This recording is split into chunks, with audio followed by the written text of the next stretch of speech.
Welcome to the characters we work with, where art imitates life, and the people who entertain us on TV are strikingly similar to those we work alongside every day. Whether we work in a Fortune 500 company or a small family business, we all have a job to do, working alongside others with their own jobs to do. When the pieces all fit together, individuals working separately can become a powerful and productive team. One such family business we became familiar with is the HBO smash The Sopranos, where we saw a familiar hierarchy of a boss, levels of management, and taskmasters, all reporting up through the chain.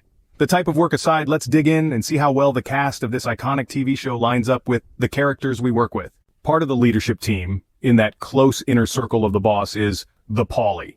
He may not be in charge, but when he gives direction, people take it. The Paulie is a longer tenured employee, started at the bottom, and has worked his way up the chain.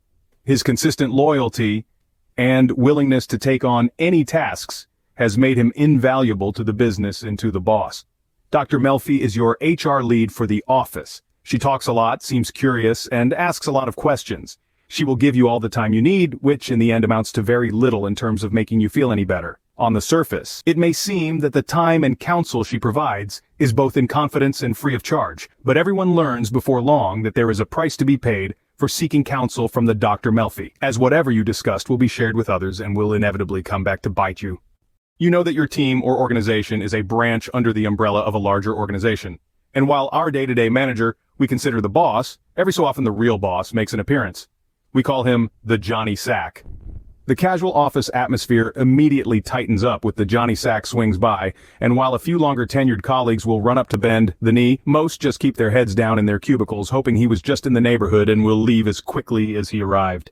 The Janice is that colleague that can suck the energy out of a room in seconds. She is simply a lot of work.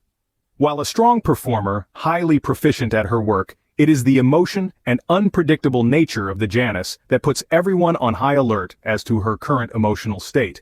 The happy Janice is a joy to be around, helpful, and funny. The other 95% of the time, we're ducking down hoping not to take shrapnel from whatever tirade she may be in the midst of.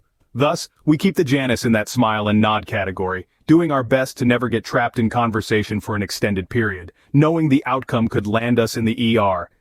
The Tony is the boss in our organization. There may be others with loftier titles, but for our work life, the Tony runs our team and to us, the company.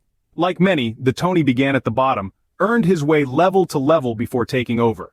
His track record for taking on the toughest challenges and creating business wins is legendary. The Tony has also shown a temperamental side that encourages us all to proceed with caution until we know his mood. Aside of the occasional blow-up, the Tony shows consistently his willingness to stand up and advocate for his team whom he treats like family. The Sopranos shows us a different take on organized crime, digging into the characters from a unique perspective. While built around an illegal enterprise, the characters were mothers, fathers, brothers, friends, all of whom had interesting, unique personalities they brought to their home and their work family. It is a great example of how art imitates life, showing us that, business specifics aside, a workplace is not memorable because of the work, but for what connects us most, the characters we work with. Thanks for watching. To see more of the characters we work with, stop by the CW3 blog section at careerion.com.